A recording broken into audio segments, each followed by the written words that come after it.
L'actu, ce sera ce soir à 23 h avec le lancement de satellites par Ariane 5 en direct de Kourou, enfin de Kourou, en Guyane, en France donc.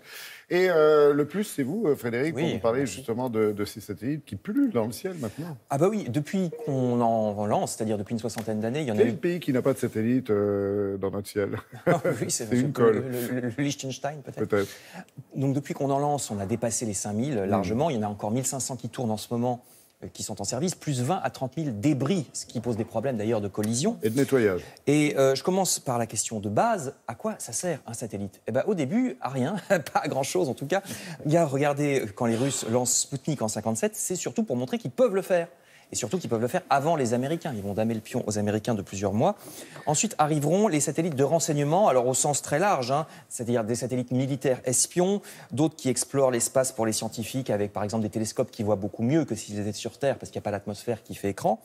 Il y a aussi les satellites de prévision météo, c'est le cas de celui que vous voyez ici, avec des images qu'on peut faire de toute la Terre pour la température par exemple. Et surtout aujourd'hui, ça sert aux télécoms les satellites. Le premier grand succès en la matière fut le satellite Telstar en 1962, le voici. Oui, j'allais dire, c'est vieux. Qui permit un truc miraculeux pour les années 60, c'est-à-dire des directs télé transatlantiques avec le signal télé, vous voyez, qui montait des États-Unis, qui allait jusqu'au satellite et qui redescendait chez nous en Europe via Plumeur-Baudou, le radome de Plumeur-Baudou, cette grande oreille sous une espèce de montgolfière qui captait le signal. Béatrice rigole, mais c'était un intéressant câble.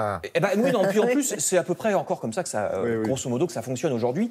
De même que donc la télévision, mais de même qu'Internet ou le téléphone, pas de Facebook sans satellite. Je parle de Facebook qui est américain et justement, ce sont encore aujourd'hui les Américains qui de loin ont le plus de satellites en service. Parmi ceux qui ont été lancés ces 10 dernières années, 600 sont américains sur 1500 en service. Vous voyez ici un lancement de Cap Canaveral ou Cap Kennedy, c'est pareil. Ces deux bases qui sont l'une à côté de l'autre en Floride, à l'extrême sud des USA. Et je vous dirai dans un instant pourquoi on lance toujours du sud des USA, de la Chine ou de la Russie. Ensuite arrivent les Chinois, vous le voyez, avec un peu moins de 200 satellites lancés ces 10 dernières années. Arrivent ensuite les Russes avec 150, un peu moins de 150 satellites. Alors les Russes, il y a une bizarrerie, c'est que leur base principale, la bien connue Baïkonour, n'est pas en Russie, mais au Kazakhstan. Parce qu'avant c'était l'URSS, mais maintenant le Kazakhstan est indépendant. Donc ils sont obligés, les Russes, de louer cette base aux Kazakhs, là aussi tout au sud de leur ancien territoire soviétique. Tout comme nous lançons depuis donc Kourou en Guyane, au plus près de l'équateur. Et j'en viens à l'explication. Pourquoi au plus près de l'équateur? Parce que plus vous êtes près de l'équateur, plus vous êtes près du tour de la Terre. Donc, et c'est là qu'il y a l'effet d'entraînement maximum, comme une fronde, vous voyez, comme un lanceur de marteau aux Jeux Olympiques. Et donc, c'est beaucoup plus facile. Vous envoyez plus facilement le satellite quand vous êtes près de l'équateur. C'est pour ça qu'on est à Kourou, où on lance les fusées Ariane depuis 79. Et avant, on était dans le Sahara avec les fusées Diamant. À partir de 65, on était les troisièmes après les Russes et les Américains. Avec la même fusée, exactement la même, vous lancez moitié plus de poids à Kourou qu'à Baïkonour, rien que parce que c'est plus près de l'équateur. Je termine en vous disant que tous ces satellites ne sont pas envoyés à n'importe quel endroit de l'espace. Il y a des endroits précis pour des utilisations précises. Regardez, il y a beaucoup de satellites qui sont en orbite basse, donc tout à fait à gauche sur ce dessin.